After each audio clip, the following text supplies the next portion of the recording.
Josh, happy 60th birthday. I hope I have been successful in keeping this video as a surprise. You know, I kept using my thesis writing as an excuse whenever I look busy working on my laptop till way past my 8 p.m. bedtime, which you know. I was actually sending out reminders to family and friends to come up with something for this video. And thankfully, they were all cooperative despite my last-minute kulit. Nakakahiya. But thank you to Albert and the Catapult team for helping me put this together. Now, this video has been edited into 3 parts. No? The longer spiels, of course, are in a drive in the cloud for you to listen to later on at your own pace. Mahirap patahimikin ang mga marketing people, but for purposes of maintaining attention, I know they would understand why there is this such short version for public consumption. And I think you would be very happy listening to what these special people in your life have said about you, Josh. So sit back, relax, and enjoy.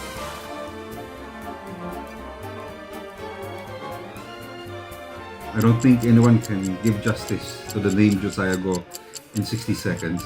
If you want to be somebody, be that person that Josiah will write about. He is the ultimate marketing guru. You have provided so many programs to help even entrepreneurs. He's also very analytical, incisive, kind, but a serious mentor. He is the most awarded business educator in the Philippines. Faster than the speed of change, more powerful than local or international rivals. There's so many things I want to say, but let me try to say something that's different. Able to leap challenges with framework-driven ideas. He's the teacher who made me believe in myself. Ito po si Josiah-Go, ang gwapong kabiyak ng best friend ko. Mga kaibigan, sa panahon ng pag-aalinlangan, si Josiah ay inyong maasahan. Dahil basta tungkol sa negosyo, kay Josiah-Go tayo.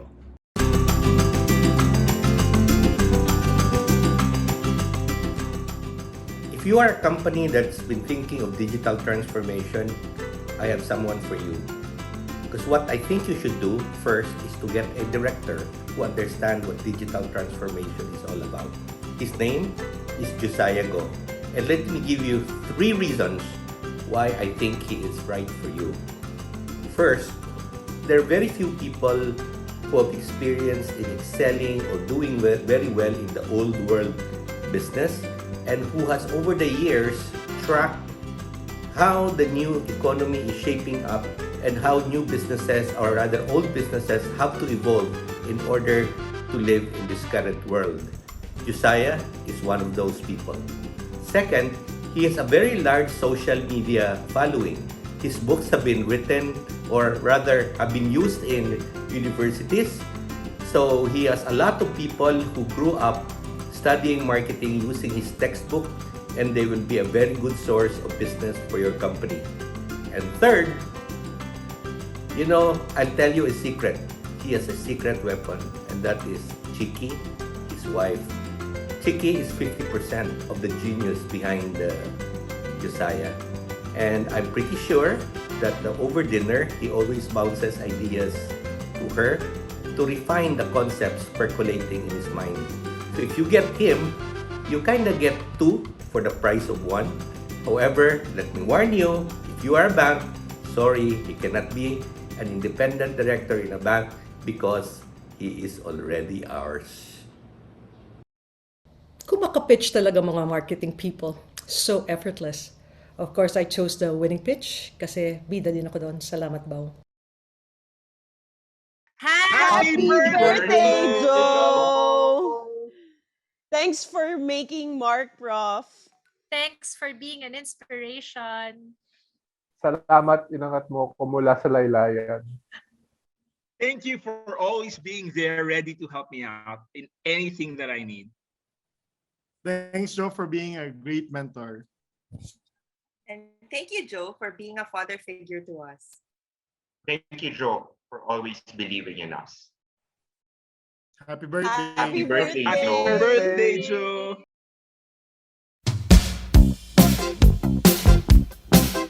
If there's one word I can describe Josiah, that would be the word classic. One word to describe Joe. So one word to describe Josiah. For me, Sir Joe is Tireless. Provocative. Sage. One word lang ba? Ang hirap naman nun. Alam ko na.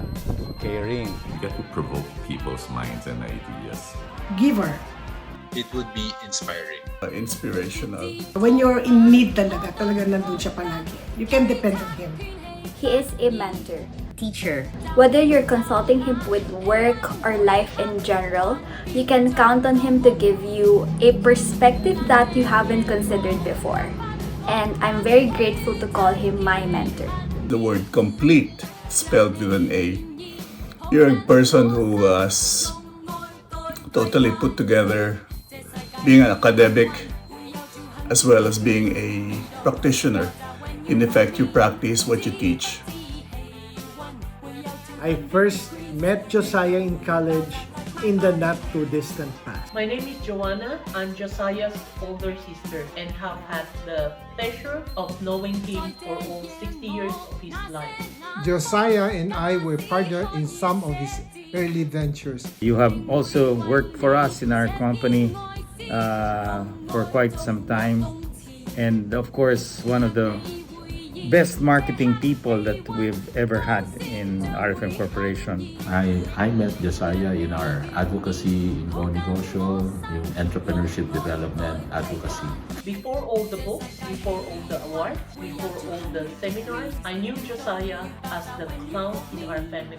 I was a junior researcher in the early 2000s with Dara Estrada's Frank Small and Associates when I first met Josiah. Probably when I was 19 years old, right? I was the organizer of the summer camp in Chiang College. Our friendship started in 1980 at De La Salle University. I remember I first met you in De La Salle University. I first met Josiah Go at the Philippine Marketing Association, where we both became president. I first met Josiah Go in college. I had to be nice to him because he was president of the Filipino-Chinese student groups, and I was running for chairman of CSO. Josiah and I have been friends for almost 30 years. We were colleagues at the Direct Selling Association of the Philippines.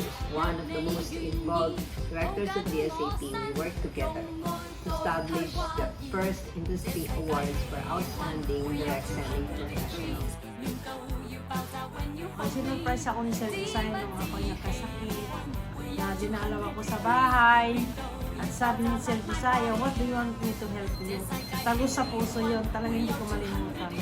One time that Joe really surprised me was when he invited me to become one of the founding mentors of Markprofers. Way back when my husband confided that I see the same looks. Pag open ko ng door, dumarating si Josiah Go. Siya yata yung unang taong bumisita sa asawa ko. Those chances he recognized and took notice of my work. Syempre surprised kasi you'd think he's already surrounded by excellent people in the industry.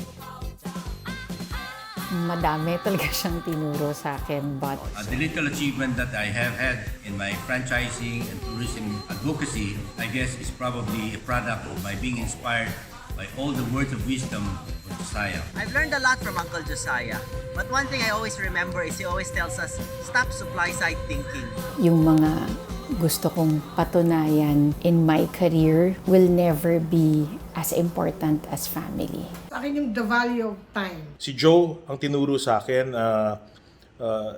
the good person that you are at home should be the same as the good person that you are as a marketer. He inspired us to be a lifelong learner and to share what we have learned with others. Innovation is not only on products, it is also on processes.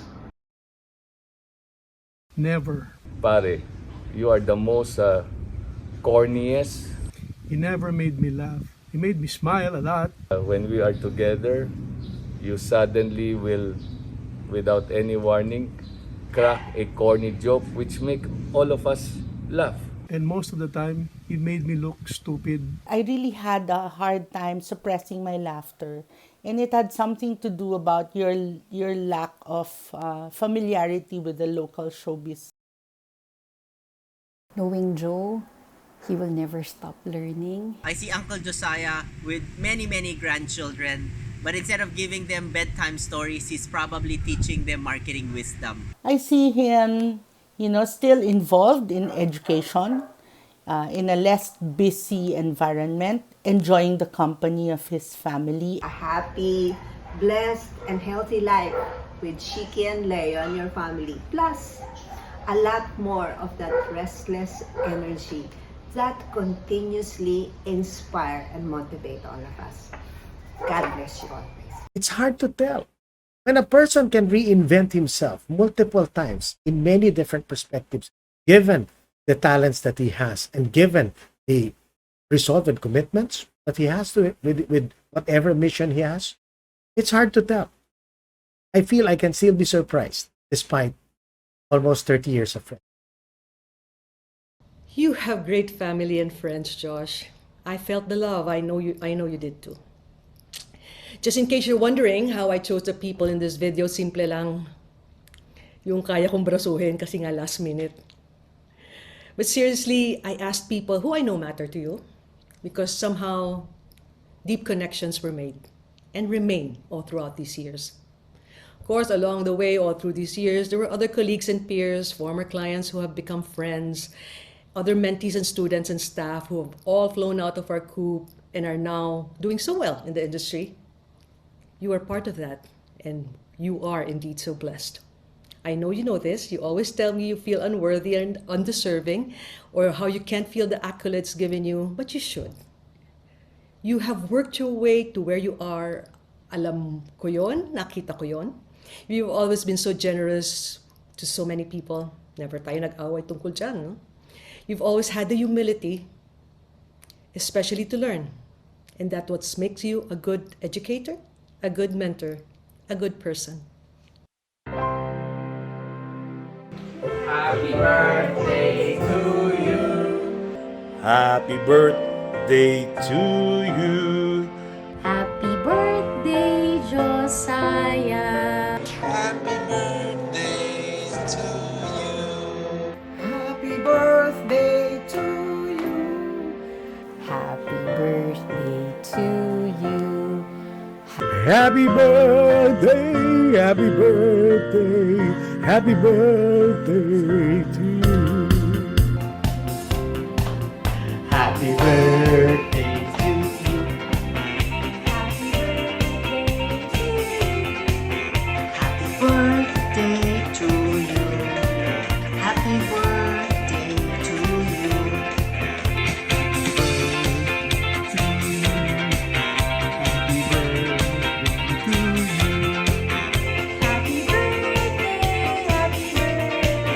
Happy birthday to you.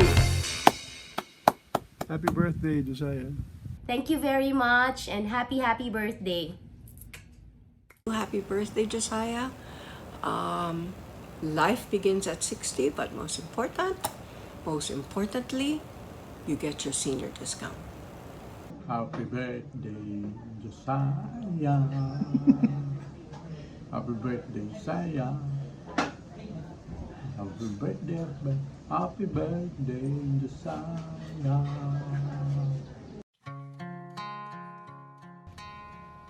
As my contribution for this last part, I will share some things that people never knew about Josiah-Go in 60 seconds or more. Okay. For someone who helps a lot of people, especially as a consultant, Josiah-Go cannot do any plumbing, house repairs, or change light bulbs, but he can come up with many big ideal light bulb moments. He cannot connect or make sense of electric cables or use remote controls, even if it's color-coded, but he knows that if you combine yellow and blue, it comes to green, and you can see that in his business model innovation map.